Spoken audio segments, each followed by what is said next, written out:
All right, let's be real. Sometimes your brain just feels like a messy sandwich. There's too much going on, stuff slipping out the sides, and no napkins in sight. That's where therapy comes in. And we're not just talking about screaming into the void or trauma dumping on your sandwich artist. We're talking actual therapy with someone who knows what they're doing. And lucky for you, BetterHelp, our paid partner for this episode, makes it easy to get started. No waiting rooms, no weird therapy office smells, just a quick questionnaire, and boom. You're matched with a credentialed therapist in a couple days. And if it's not a vibe, switch it up faster than you can switch up your sandwich sauce. So if your brain feels like a chaotic group chat, do yourself a favor, go to betterhelp.com/thinkfresh or hit the link in the description for 10% off your first month. Your future self will thank you.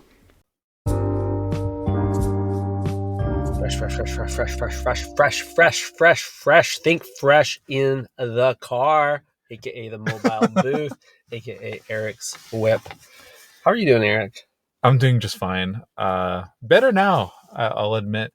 I thankfully did not get sick from our last episode, so I'm feeling. I didn't take you down. You didn't take me So down. I got one dude. more chance today. Then That's right, dude. I take 2 vitamin D tablets a day. So double D's. Double D's.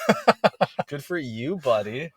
Yeah. I also like to double up on the D's. My vitamins are these little tiny yellow balls. They're like little Papa Sunshine. Oh, okay. I'm microdosing the sun, and I just love that metaphor. So I'm motivated to consume them. Microdosing the sun, is that like a THC or CBD mix, or what are you talking about? Just straight D, man. Oh, just vitamin D. Just okay. single digit. So you would be the type of guy to take a vitamin gummy instead of a tablet. The chewables are fun, I won't lie, but that's because I'm not much of a swallower. Okay, great. Great. I don't have the throat girth for it. Yeah, dude, you're all teeth. Every year the vitamins get bigger. So there's sandwiches get smaller, vitamins get bigger. Everything is eventually going to be the same size. Everything will eventually be in a capsule form. Mm-hmm. And for some meals, I don't mind that. Like the Soylent days are long gone, but the idea still exists, right? Like we don't want to put in the effort to cook a meal. Mm-hmm. Why should we put in the effort to chew it? It doesn't make any sense. If there is definitely a time and a place where it's like, I just don't have the mental, physical capacity to consume food right now. I wish I could just pop and go. Yeah, that's right. All the nutrients you might need, and it keeps you light on your feet. That's the most important part. That's why probably Ozempic is so popular, because it makes you less hungry, so you save some time. It kind of is a meal. That is true. Like when you're fasting, Mm-hmm. you just have like so much more time in the day. Mm-hmm. Like, what the fuck do I do? I'm so bored. Yeah, you're like, I can finally start my memoir. I don't know. Mm-hmm. Yeah, dude, I can work on my small business that will inevitably fail. Yeah, watch this space. Dude, so as I mentioned at the beginning of the episode, we are perched outside our regular spot at the local Subway location. That's right. It is the spot to record, but there's some differences here today, Eric, that I want to point out to you. They're very interesting.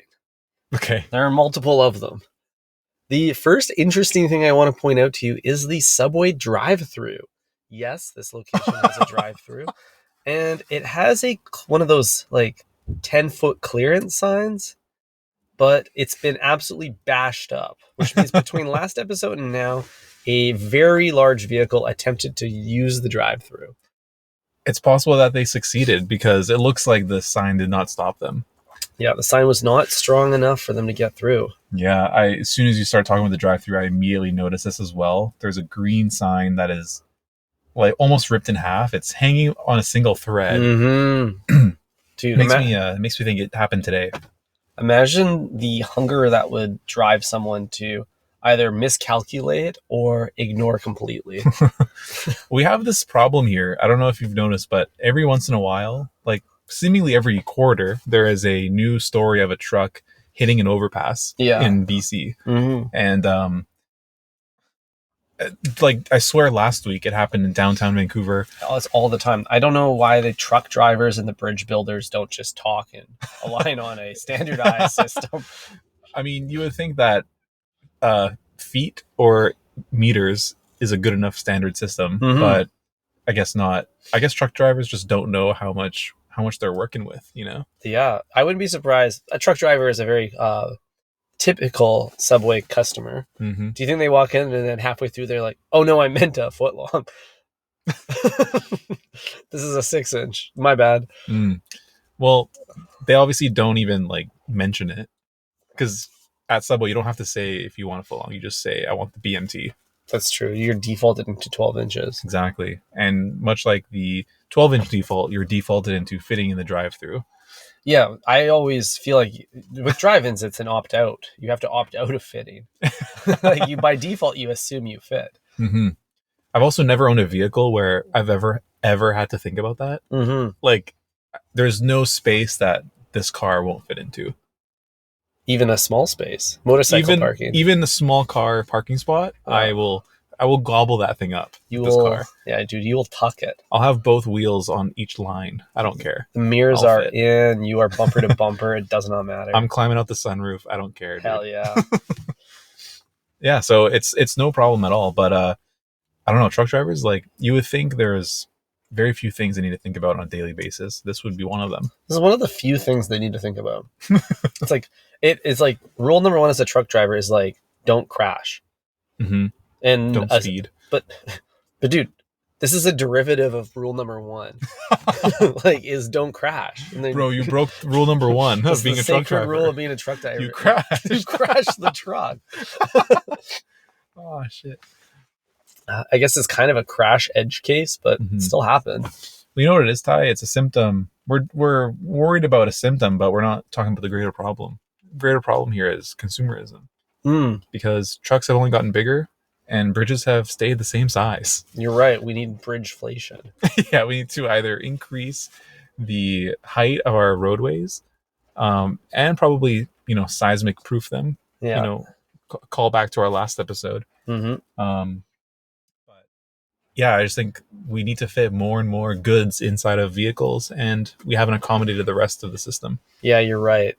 Our palate, our appetite for things is not ceasing. Hell, there's like 3 MacBooks in this car right now. Yeah, dude. You're right. The real problem here is that we just can't stop buying things. And then maybe if we did, then this would have never happened. Yeah, but there's also no reason for my Amazon package to go through the Subway drive-through. Am I right? Yeah, this is this why it's late? Yeah. Because of this detour? Yeah, when they said it was 10 stops away, one of them was Subway. One of them was lunch, yeah.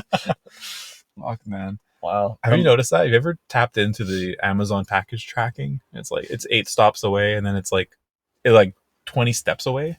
It's like, how is it possible that there's 8 places in between my place and the truck? Yeah, that's I can wild. see it from here, Yeah, I guess everyone orders off Amazon, so as long as there's 8 people between you and the driver, there's a good chance those are 8 stops. If there's 8 people in your building, Yeah. everyone's getting something this week. We're all getting something every week. Whoa. I do find that with the Domino's pizza tracker, though. I'll watch the little delivery guy, and he'll leave with my pizza, and then he'll start driving in the other direction. I hate when they double dip on fuck, deliveries, and I hate even more when I'm like the sloppy seconds. Yeah, dude, you're the soggy seconds. I'm because the soggy pizza's sitting there in seconds. the back seat. I'm paying the same price as the first guy for my pie, but mine's going to be colder and soggier. Dude, just think about it. Your pizza's sitting there next to his baby mama in the back seat. She's looking at it like, what did this guy order? Yeah, he's next to the baby in the back. That's crazy. Mom's breastfeeding in the back seat while your pizza's kind of stinking up the car. Yeah, one cheek on the box. Oh, fuck. I didn't order a flatbread. Damn, sorry about your pizza. My wife sat on it. Don't forget to tip, though. Ah, shit. Yeah, it's tough out there. Tough to be a delivery driver. Mm-hmm. There is, I've actually noticed this before where I'll see like a Corolla pull up or like a Honda Civic or of some kind, like a small little sedan, Mm-hmm. back seat filled with Amazon packages, and 2 guys sitting in the front seat, both Amazon delivery people. Whoa. So they're using their own car, and there's 2 per vehicle sometimes. Do you think that doubles their speed? Because the time lost is because there's 8 stops every 10 feet. The time is really spent dishing the boxes, not Right. really driving. It's kind of like a garbage truck. All garbage truck have 2 operators. You need kind of like one driving and the other dumping the trash. Mhm. And this is the same thing. They're just one guy's dumping trash. One guy's dumping, one guy's trucking. Yeah, exactly. Dump truck. Exactly.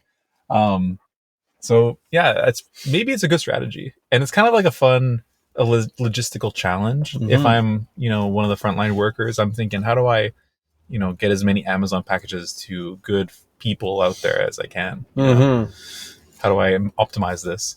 It's not unlike the optimized lunch rush system that Subway employs. You have one artist handle meat and bread, pops in the toaster, and then they do the pass. Mm-hmm. And now you have to orient to a whole new person. Mm-hmm. Hello, what's your name? Hello. Yeah, you have to introduce yourself. Explain your vision again. Bare minimum, our sandwich artists should be introducing themselves. Like, hi, my name is Rob, and I'll be fondling your sandwich for the next 30 seconds. Yeah, I think so. They should ask for consent. Yeah. Yeah, this is my sandwich, and I need to approve any new artist that will be assigned to it. Like, I ordered my sandwich based off of who my artist looked like, what type of sandwich artist they are, and then I get catfished halfway through. Mm-hmm. I fucking hate that so much when you get the manager at first, and you're like, this is going to be good. Mm-hmm. And then you get passed to the trainee at the vegetable line. That's the most critical step. Like, if you're fucking up the lettuce and the olives, I don't want to ask like, yo, some more olives, please, 3 times. Yeah, I want your seasoned vets. If they're starting it, they should finish it. Don't put the B team on at the very end. This isn't an NBA game. Mm-hmm. Exactly. It's kind of like when you buy like any specialty or luxury product. Usually, when it's made by hand, it's usually the same hands from start to finish. Mm-hmm. Subway is not like this at all. Many hands for many light hands. work. That's right. Many hands make light mayo. Oh man. Speaking of sauce, I did right before this episode, Eric, and this is the second thing that's new about Subway today. There's a poster up on the window, and it is marketing something I've never seen before. What is it marketing, Eric?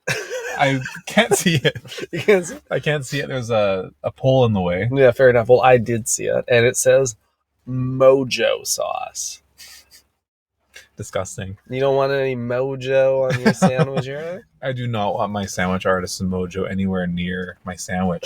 That's for sure. Does the sandwich artist have Mojo? Mojo is kind of like a defunct concept, hey? Yeah, it is. Like, it was the original testosterone. It was. Like, you wanted Mojo. Yeah. Now, or Riz, even. It is the original Riz. Like, they could have called that Riz sauce, and it would have been meant the exact same thing. They should probably start doing something like that just to appeal to the younger crowd, because we're barely hanging on as Subway as a nostalgic thing. Mm-hmm. But the new generation, they don't give a fuck about it. No. But that is crazy that they would resurrect such a... Like, it's basically Latin at this point. Mojo is a dead word. I'm going to look up where that comes from. Probably from, like, Austin Powers. Anyway, I don't even... Yeah, I kind of have a general sense of what it means. I don't know what it means in the context of sauce. Interesting. So Mojo is magic. That's the first thing it says. Okay. Magic sauce. Okay. Do you want the AI version or the mojoland.net version? Mojoland.net, of course. Okay. The origin of Mojo. Mojo is magic, Ty. Magical ability and the power to get things done. It first appeared in the 1920s in the southern United States from the Gula word moko. Oh. Gula being Creole spoken by some groups of African Americans. Wow, so it's got deep roots. It's kind of weird that Mojo and Mayo are so similar in... Maybe they're siblings of each other in the sauce world. Is it possible, Ty? I just realized this. Could it be a Spanish sauce and it's actually pronounced mojo? Mojo sauce. It's possible. Did you get any answers while you were in there, by the way? Oh, yeah. What is this secret sauce made of? Yeah, so while Eric was setting up the podcasting equipment, I just walked in the Subway. I didn't buy anything. I just went directly to the sandwich artist and said, "Can I speak to your manager?" Dude, if you're the only one working, does that make you the manager by default? You're managing the restaurant, so I guess so. I guess so, and you're managing every sandwich going in and out. Mm-hmm. So, yeah, I spoke to the manager, and I said to her, "Excuse me, I don't want a sandwich. I just want you to answer my question." Do you think it's the first time they've ever heard someone say, "I don't want a sandwich"? Maybe. Most people that go in there want a sandwich. I would say it's bare minimum requirement for going in there. Yeah. If I knew what mojo meant, if I knew it was magical, I may have approached it differently. I would have said, "Excuse me, sandwich." Burn I the didn't. sandwich? Yeah, burn the sandwich. But I didn't say that. I just asked, "What is in the mojo sauce? What Mhm. is it?" And then she said, "Mojo sauce?" And I said, "Yes. What's in it?" And Dude, she she said, already thinks you're fucking with her. "Dude, This no." guy doesn't want a sandwich, and he's asking me about my mojo. What is going on here? She has no idea what I'm talking about. She says, "We don't have any."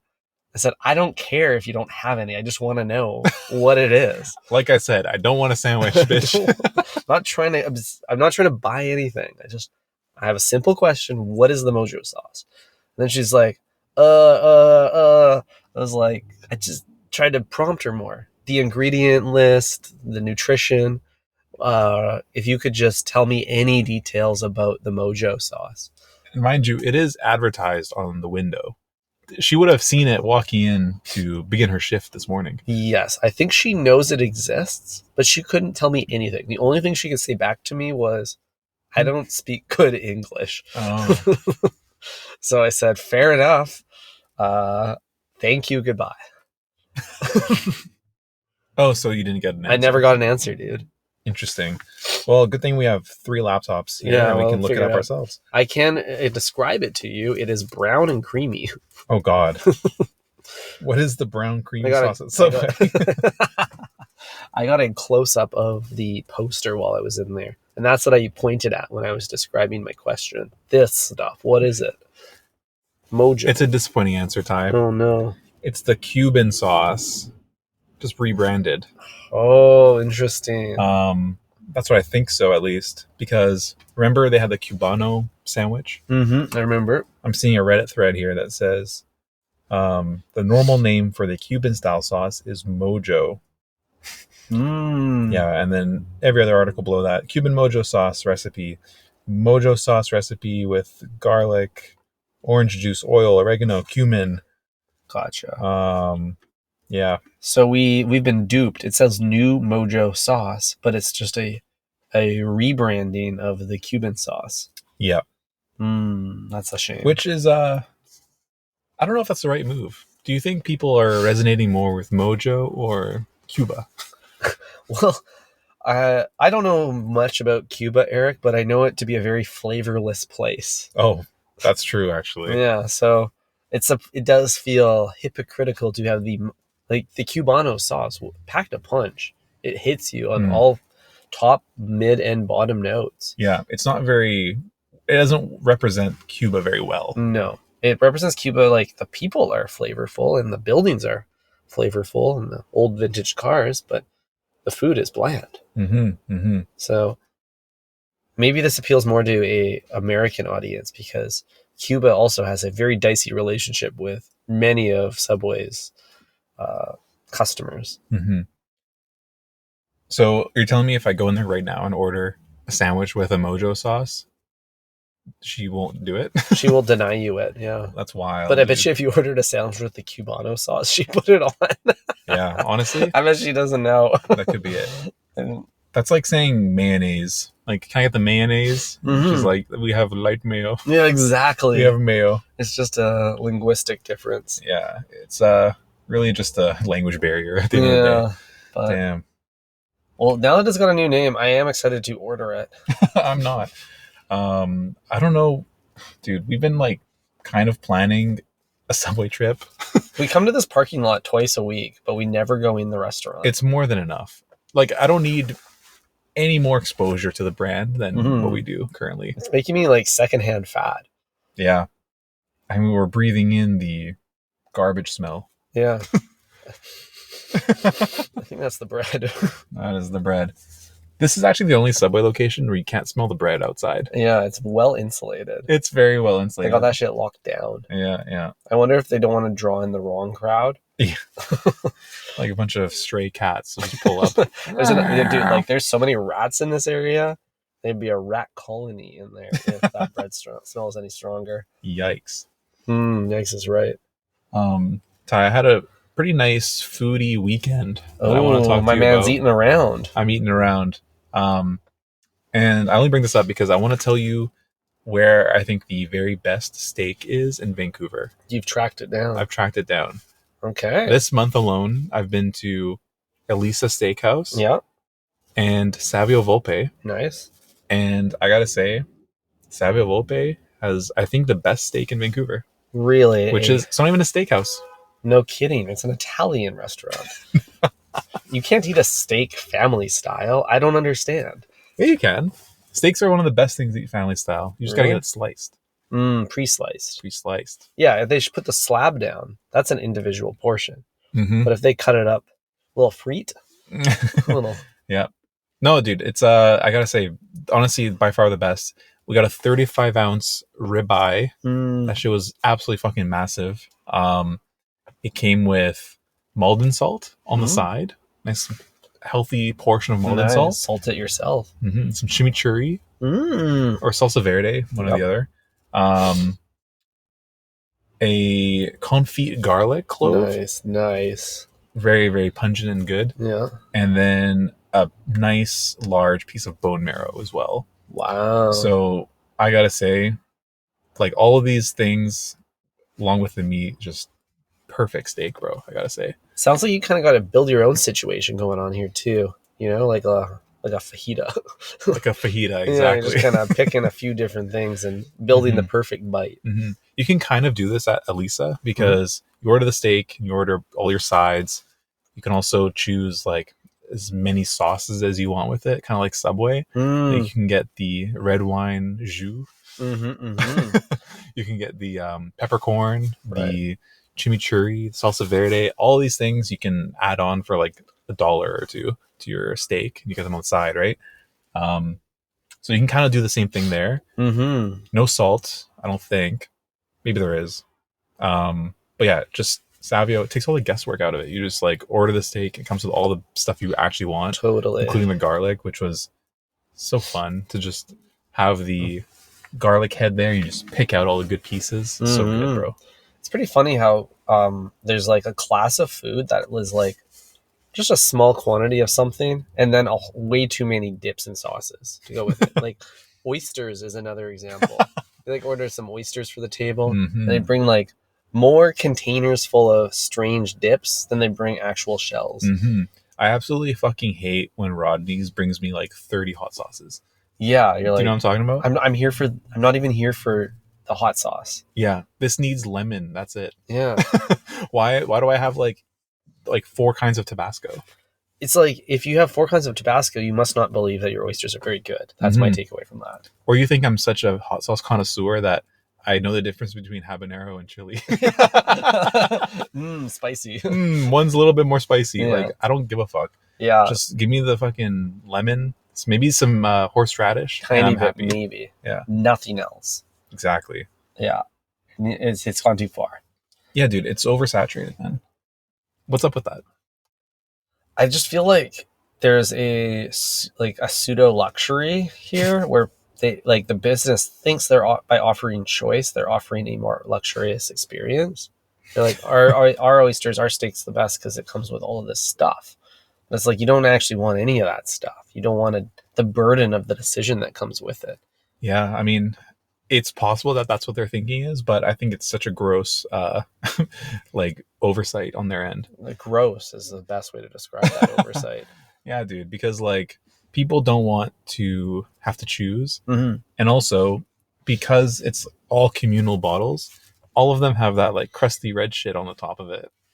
Oh yeah, like some unsatisfied customer like stuck that tobacco sauce in their armpit before they put it back. Yeah, dude, they didn't even wipe it off with a napkin before they put the cap back on. So now it's when you dump it onto your oyster, you're getting some crunchy bits.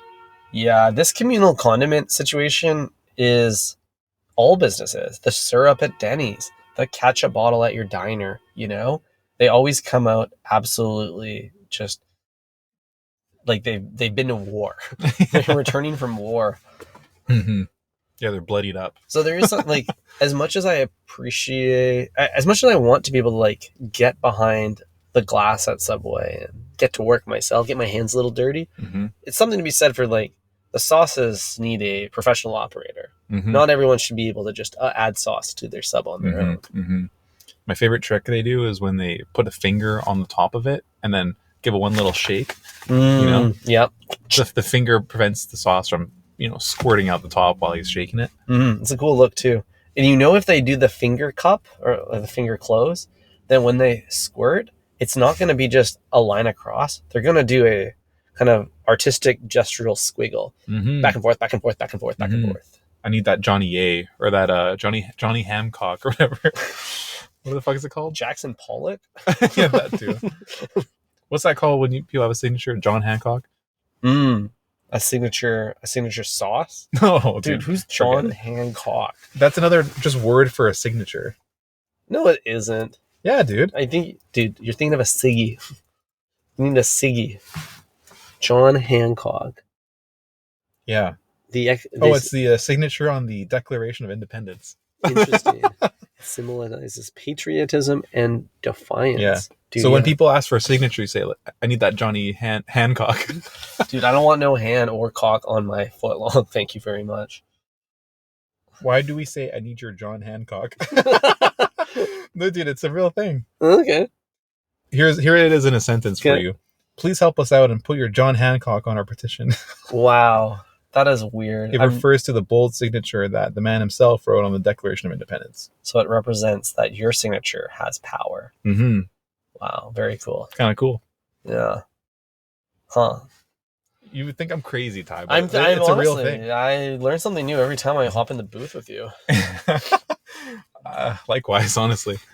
But yeah, one other point I want to make this weekend was I had a $20 Coors Light at the stadium. Oh, dude, the stadium beer, an ongoing topic on Think Fresh podcast. Ongoing op. Yeah, There's a long list of Think Fresh ops, Yeah. and the stadium beer is near the top. it's up there. Yeah. So you paid $20 for a Coors Light. It probably wouldn't feel like it was worth the money, but maybe it did. It never does, Ty, Never but does. I need it, so Yeah. I have no choice really. Did it come with a commemorative or like take a home cup? No, It's even worse. 'Cause, you're paying a premium for this terrible piece of plastic. fuck, I hate that so much. When it comes in the collectible aluminum cup, Yeah. No, I don't thank need you. this. I leave it in my seat every time. Every time. You can collect it and put it in the trash for me. How about that? Yeah, nice try trying to trick me into recycling my own stuff. Yeah, I feel dude. guilty not taking it home to put in my garbage bin. Yeah, don't worry. I did not feel guilty about Yeah. making them work. Wow, 20 buckaroos for Barely a beer. I paid that much for a cocktail, but hardly a Coors Light. Yeah, you went to a blue chip restaurant this weekend. How was that? Yeah, I pulled up to Botanist for a few drinks. It was good. They've really toned back there. I don't know who says that ever, other than you. Yeah, I pulled up the botanist. So they're like, when they first opened, their whole thing was, we make novel cocktails that have a Oh. performative attribute to them. Great. I've I will ordered- stay far away from that place then. Yeah, for sure. Like, I've ordered one before that came in a bird's nest. I ordered another one that was like blue, and the glass, it was like hand blown glass, so it looked like a underwater coral reef. Oh wow. Yeah. So this time around, I knew they had a cocktail that they call the Raincouver. And it's served with a rain cloud above it, and the rain Oh. cloud drips water down into the cocktail. It floats above. Magic. It's mojo. Is this an enclosed space? No, is it- open air. Oh, Open wow. concept cocktail. Okay. Yeah. So I don't know how they make it positioned above it, how it stays in place, how it doesn't float away. It rains. It's really some true mixology happening here. So what if you're like fighting with your wife and she just kind of blows the cloud away? Is your drink gone? Yeah, dude. One bad sneeze and you just lost a $45 drink. Yeah. Like instead of like your girl like throwing her drink at you, she just blows away your drink. Just like claps the cocktail. There goes the cloud. Yeah, and you just wasted $20. Yeah.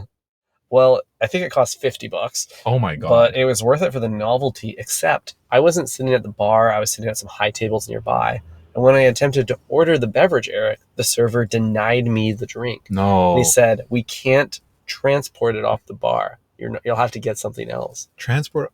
Wait, wouldn't all drinks need to be transported off the bar? That's what I thought. So this Raincouver cocktail can only be ordered if you're in like one of 6 chairs in the entire restaurant. Wow, coveted. It varies. So I said, like, can I take the bar seat? And they said no. Can I just stand at the bar and have this cocktail? Yeah, that's what I told them. I'm like, I will transport it myself, but let me just make it, leave it there. I'll come over and get it when I'm ready. I don't know, dude. You could have caused a atmospheric river in the restaurant if you I think that's what they're tried worried about. to walk to your table with that thing. Yeah, dude. I'm like the bougie version of Kevin spilling chili on The Office. Except it's thunder. It starts lightning in there. Damn. So that was my cocktail experience. It's hard to be denied anything, especially when, like, you'd think the clientele at a kind of stuffy place like that would be constantly pushing the envelope of what they can have, and you'd think the servers would be trained to give them whatever they want. But causing a stink. yeah, exactly. I would have, dude. I didn't cause a rich enough stink, maybe. But you know what?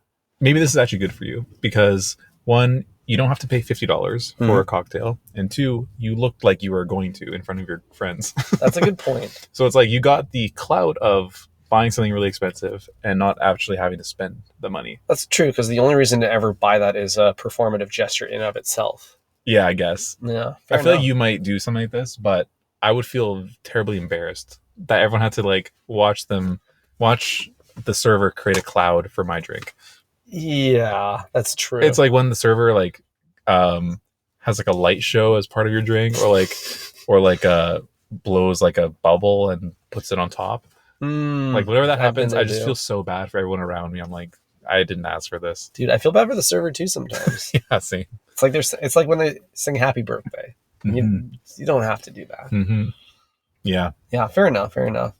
Do you know that bar below the Hotel Georgia? Yes. It used to be called Prohibition. It's like a new thing now. Yeah, it's a new concept. I don't know what it's called now. God, I hate our city so much. It's a new concept. It's a new concept. Yeah, that's definitely how they introduce themselves when I walk in. Sorry for using pro cocktail lounge language. Yeah, dude. I've been brainwashed. Insider terminology. Yeah. It is a new concept that I got to experience. It's kind of like Mojo sauce. It's a new concept. We're still working out the onboarding documentation. Yeah. But yeah, so I went in there, had a like martini. Cool. And everyone around me, like every table, was getting this drink that came in a bird cage. It was like a green dome, glass dome that was like strobing, and they would just like come by and like the lights would go down and then this fucking drink would come out. It's kind of like when you order a bottle at like celebrities, right? The bottle girls come out with the sparklers. Yeah, exactly. It's like that. And I'm like, what the fuck is going on here? Huh. But yeah, everyone was getting this weird drink. It was like $40. And I was like, for what? Like, just for the secondhand embarrassment? Like, I don't get why you're paying $40 for this. Yeah, that's a tricky one. I kind of want to get one. I know you do. It's so up your alley. But it's like, if they put so much effort into the presentation of it, surely the flavor must be interesting too. The flavor must be interesting, but is it any better than martini or, God forbid, I don't know, sparkling water even? You're right. Like, sometimes it's better just to stick with the tried and the trues. We just had a truck pull up next to us, Eric, and it's such a big lifted truck. I can't ID the make and model yet. It's a Dodge. Is it a Dodge? That he had to park diagonally across 2 parking spots. And then he just turned the engine off and said, screw it. This is the best I can do. Do you think he would fit in the drive-thru? I don't know, actually. I think we might have actually found the limit of what the drive-thru can handle. Yeah, dude. So, yeah, maybe it's not Amazon Sprinter vans. It's just Dodge lifted trucks. Dude, really hungry construction site contractors, because I think he went in a Subway. This guy's definitely the site manager. Yeah, for sure. You don't get a truck that big unless you're exploiting other blue-collar workers. Exactly. So what did you end up drinking at the Botanist then? Oh, yeah. I had this, like, honeycomb cocktail that had, like, a, like, pressed foam, like, honeycomb stamp on it. Okay. It tasted pretty palatable. And then I asked them to make me something up, and they brought me a sour cocktail that had a whole bunch of different rainbow layers on it. Kind of looked like a vector art from Burger King. Like, you can probably imagine what I mean by that logo. Yeah, exactly. Did they give you a paper crown as well? I deserved one. Dude, because I was a king there. Yeah. Oh man. Yeah, it was fine. Nothing too special. That's great. Happy for you. Yeah. Well, that's all I got to talk. Well, actually, I can run your ear all day if you want to keep talking about Subway. Ty, if you could design one of these over-the-top cocktails to be served at Subway exclusively, what would it be? Walk me through it. Alcoholic or non-alcoholic? Alcoholic. Of course. So I think like a little bit of sauce in the drink is Mhm. fun. Like It's fun. when I make a cocktail at home, sometimes I put a couple little jalapenos in there or a little bit of strawberry jam. You're not afraid of a little spicy marg. Exactly. I'm going to call it an IRL ingredient. Like an Okay. ingredient that is from civilian life Mhm. that is actually used in cooking. Okay. When you bring just one of those into a mixologist's tool belt, Mm-hmm. it humanizes the cocktail and kind of makes it fun. Mm-hmm. So what I would do is I'd try to just take one ingredient from that Subway lineup and work it into the drink. Like maybe you make your simple syrup infused with spinach. Just kind of build a simple Mm-hmm. like gin gimlet on top of Mhm. that, a spinach gimlet. A naughty play on the green smoothie. Exactly. Feel like a green goddess after 3 of those. Everyone around me is looking like a green goddess Yeah. after I take a few of those. Or maybe you turn the sweet onion sauce more into a reduction, kind of like a bitter, and drip that on top. Damn, You know, dude. sweet onion sauce bitter? Hell yeah. But then you don't want to freak it too much beyond that. You want to be tasteful. You want to be tasteful. That's right. I think I could put together a pretty good menu. Yeah, I think you could. I'm struggling to think of Italian cocktails that don't have like Campari or Aperol in them. I don't Right. think they exist. They might not exist. They all have it. Yeah. Maybe the Bellini? Oh, okay, yeah. That's the only Italian cocktail that. A sweet onion Bellini. A sweet onion Bellini. Wow. Yeah, I like that. I want to have that. It's sweet. It's got some umami from the Mhm. onion. Yeah. And yeah, that's Yes. it. That's the idea. Be a nice color. A It would nice be deep nice. brown. nice grayish brown. Yeah, it's more gray than brown, unfortunately. It Yeah, is what dude, it I like is. that idea. So I think there's potential here. The pop-up cocktail bar concept is, I think, the next big brand play for marketers. Like you can see marketers at all these like blue chip companies are getting into food and beverage. It started with the ALD Cafe, and now we got like Yep. Rode is making a cookie to go with their lipstick. You know, Yeah, dude. Louis Vuitton has cafes around the world Yeah. specializing in bespoke latte art. yeah, exactly. So I think that like as a brand moment, all of these other companies are encroaching on Subway's territory. Mm-hmm. So I think Subway needs to up the ante here. Mm-hmm. And I don't think they're going to have any success encroaching on other brands' territories. Like a Subway merch line clearly isn't going to land. Subway's not going to get into home goods anytime soon. We've already dominated the home and merch market. Yeah, check out shop.thinkfreshpodcast.com. That's right. Get yourself a t-shirt and a pillow. Yeah. You're going to love the pillow. I know Valentine's Day is gone, but it's never too late to find some companionship. 100%. So every restaurant's end game should be to become a grocery store. Like you should just keep building out until you've built a grocery empire. Look at like Momofuku. Mhm. They got into cookies and they got into baked goods and then they got into grocery. I have so many Momofuku instant noodles and sauces at home. Yeah. You know?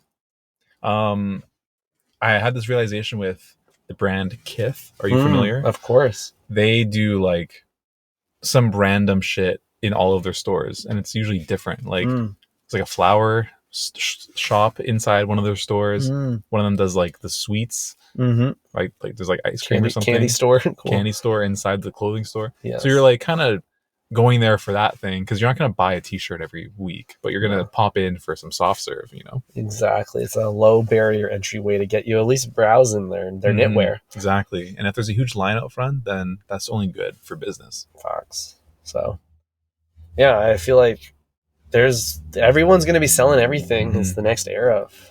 You know what? Actually, I did go to ALD in London, and the store, you could walk straight into the store, but the cafe had a line around the block.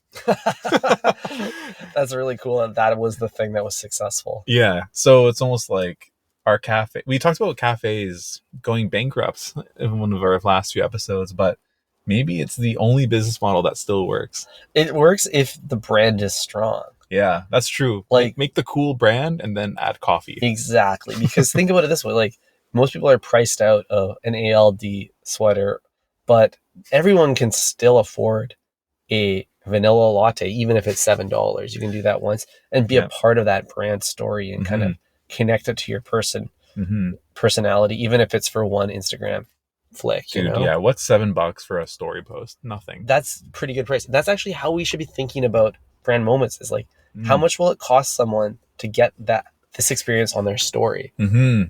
Yeah, make it postable and Yeah. make it like, yeah, cost per post. Cost per post. That's a really interesting metric, because so many times I will like be like, I don't really want to go out tonight, but then it's like, oh, we're going somewhere that I can like take a photo of. Hell yeah. Mhm. Add to my personal brand. I can signal to others that I experienced this thing. Yeah. Huh. Huh. Something to chew on for sure. Something to chew on. I felt like that just was a big unlock for me. Okay, well, speaking of unlock, I'm trying to unlock the rest of my night. So, breadheads, thanks for listening. Breadheads, thank you so much. Ciao. And talk to you later. Peace.